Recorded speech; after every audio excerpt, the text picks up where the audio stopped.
Greetings, friends. My name is Pavel Shtermach, and now we will unveil the top news of recent days. NATO members have agreed to provide Ukraine with military aid worth 40 billion euros next year, Reuters reported, citing an undisclosed Western diplomat. Allied leaders are expected to sign off on the commitment during the NATO summit in Washington next week. NATO Secretary General Jens Stoltenberg has pushed for the allies to provide a minimum of 40 billion euros in defense aid to Ukraine in the years to come to ensure long-term funding. This would match the average annual commitment provided to Ukraine since the outbreak of the full-scale war in 2022, Stoltenberg explained. We reaffirm, and the United States reaffirms, that there is a consensus of all allies that Ukraine will be in NATO, that Ukraine belongs in NATO. We mainly focused on discussing this path, what it looks like, what it is already taking shape in the public space. There was information about the bridge to membership. This year is marked by the fact that the decision of the NATO summit will cover a large number of tasks, goals, and decisions that NATO is making towards our future membership.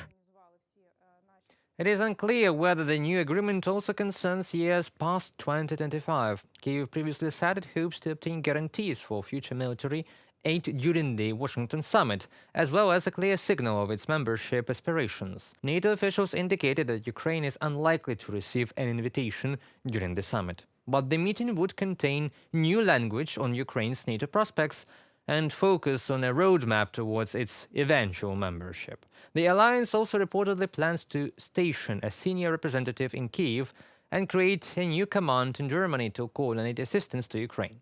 The fears are underscored by growing far-right and populist parties in Europe, which have also voiced skepticism regarding the aid for Ukraine. Despite this, the Pentagon announced additional supplies of $150 million and includes missiles for air defense Hawk, ammunition for HIMARS, 155mm and 105 caliber artillery ammunition, 81mm mortar shells, anti-tank guided missiles, Javelin, and 84 anti-tank complexes, ammunition for small arms, explosive equipment and ammunition, tactical vehicles for towing and transporting equipment, tactical air navigation systems, and auxiliary equipment for aircraft, spare parts, other field and auxiliary equipment too. Also, the U.S. Ministry of Defense allocated a new package of military aid to Ukraine. The second part is a $2.2 billion package for Patriot and NASAMS air defense interceptor missiles provided under an accelerated procedure due to a change in the order of U.S. foreign deliveries. According to the results of 2023, Ukraine moved to countries with an income above the average. The country's GDP grew by 5% after falling nearly by 30% in 2022, according to the World Bank. But don't think that we got better during the war. It is the opposite. The World Bank links Ukraine's transition to a different category with population decline. Since February 2022, Ukraine has lost about 15% of its population. It is like the US losing an entire population of Texas and Florida. Either Great Britain will lose the entire population of Greater London, or Brittany, Normandy and Burgundy in France. Growth in 2023 was also driven by construction activity, reflecting a significant increase in investment spending supporting Ukraine's recovery efforts from the current devastation. Yes, despite the war, we are rebuilding our property and our lives because we didn't attack and we do not want and will not give up our territory and property.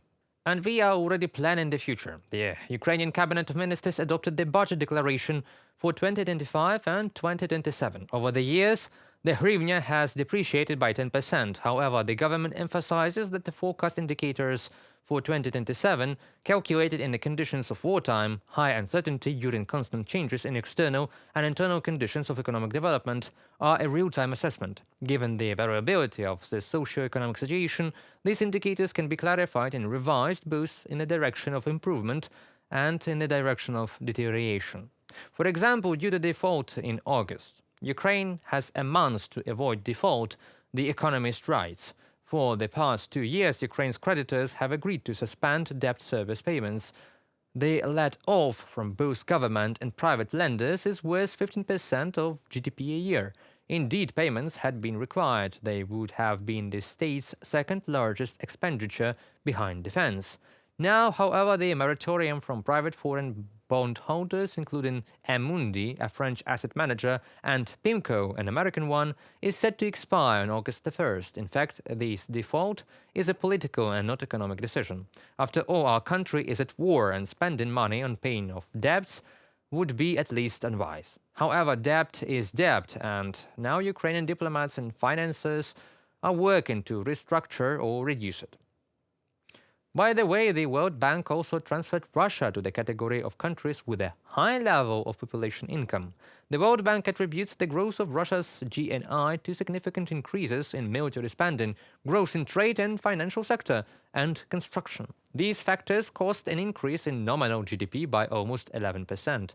Someone might think that incomes are growing in Russia, but it is not so. This is temporary phenomena because the Kremlin is currently spending its savings, because the future defeat in the war, which no one doubts of, will force Moscow to pay reparations, and therefore Russian government is currently trying to spend as much money as possible. Gathering of dictators, called the SCO summit, ended. The key beneficiary is China. Russia joined the organization to show the West that it is not alone. Although nobody in the world pays attention to Putin, all attention is focused on China now and India. In the declaration of the summit, the signatories say that the organization aims to build a new world order. It is necessary to spread the new world order to all continents, and this is in conditions where the West says only one thing: you must be tolerant, we must talk, negotiate, all people are equal. And then the best half of humanity gathers and says, and we want to change your order, now it will be our order.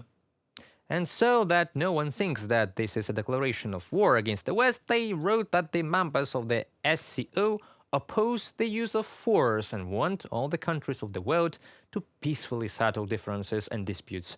And what is Russia doing there? You sit at the same table with its dictator, so why don't you tell him not to use force?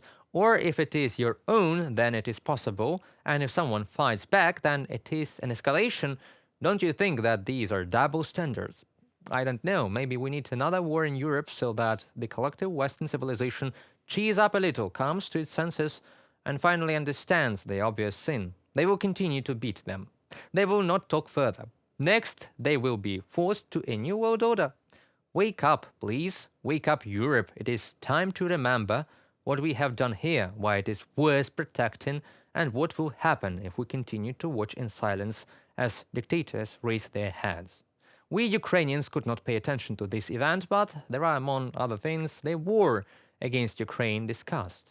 First and foremost, Putin met with Xi Jinping again, and the leaders of the two countries assured each other of further friendship, which cannot but please. After all, China has become one of the main suppliers of machines and dual-purpose goods that the Kremlin uses in the war against us.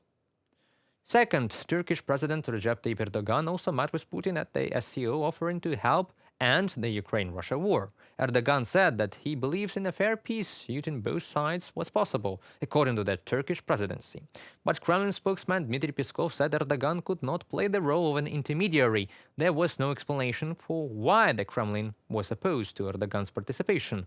Maybe because Putin doesn't need talks about peace, but talks about peace.